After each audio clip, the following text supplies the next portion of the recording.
So this is our backend, and from backend we are going to submit a form to user about their order, the order they have submitted, and we'll make a slight change over here. So it has been delivered and delivered by this man, and then we'll submit the form.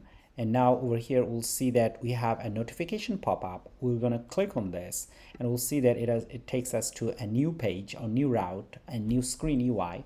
And over here we do see that our order ID is 100036, and which is related to this one. And at the same time on the back end, in our app over here, we do see that we have this log. Of course, first we see that on message and a printing. All right, so this is coming from Firebase, and at the same time here it says that I'm going to a new route from on selection. Okay, so this is the method that has been printed.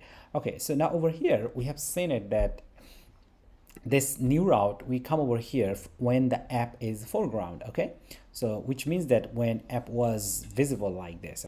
Now we're going to put our app in the background, and then we are going to just resubmit this form, and we'll see what happens. And we see that a pop-up message, we are going to click on this, and we see that it took us to a new page, and at the same time this app was in the background. Okay, so now how to work with the code?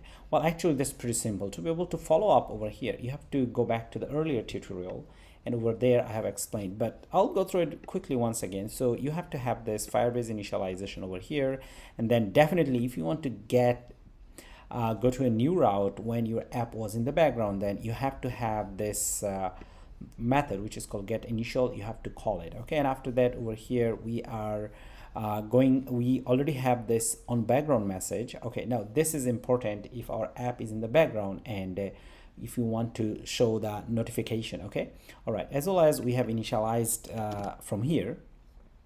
So this is inside our function class. This is inside our class which is called helper notification. Over here we have this initialize method, and we are passing an instance of Flutter local notification plugin, and which is being initialized over here in our main.dart file. You can initialize it globally where you want, doesn't matter. And then once we come over here, well, we have this method which is called initialize. Okay, now this method is coming from Flutter local notification plugin, and it does take Android and iOS settings, so which we did, and after that we created a settings object, then we passed it over here.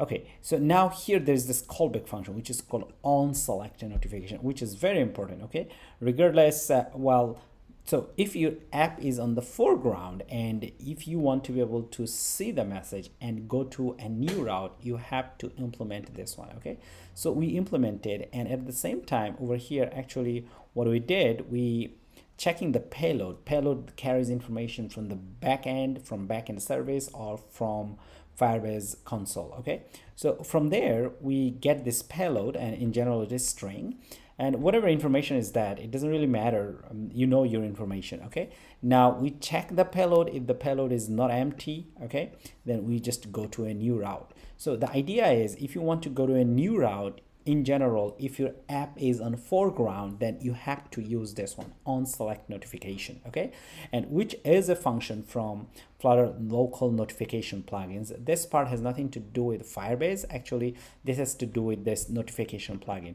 But it is true, you don't have to do this using notification plugin. You can also do it from other services like GetX. GetX also has this service, or GetX also has this function that you don't need this one. Anyway, so the core idea is, once again, if you want to go to a new route, on tap if your app is on the foreground. So idea is app is on the foreground, then you can just simply go ahead and implement this callback function, and from here you can go wherever you want. So over here I'm redirecting to a new route. Okay, now whatever the route system you use, that's up to you. Over here I'm using GetX. Okay, so if your app is in the foreground and go to a new route, use this callback function. Okay, now what about if your app is not on foreground? Okay, if your app is background. Okay, so in that case you have to implement this one over here. Okay, so this is called this one actually gets called when your app is on background or terminated. Okay, and as you see, actually from here we are also going to a new route. Okay, so the route name is actually same, get order details route, and we see the same one actually over here. Okay, So get order details route. Yes, they all take actually integer. I'm parsing it different way. It doesn't really matter. So over here, we are parsing another integer, okay? So yes, so if you want to be able to go to a new route when your app is in background, then you have to go ahead and initialize this on message open function. And inside it, you can grab this remote object, and based on that, you can do a lot of things. But if you go to a new route, actually, this one actually is also important because you are catching information, grabbing information from this remote message. So you have to do that. So another thing you have to do, you must not forget, you have to have this get initialized message from Firebase, because this is the message that's being carried from Firebase. Okay, anyway, so if you have more questions about this notification and routing, leave a comment below. Definitely I'll try to help you. Thank you so much.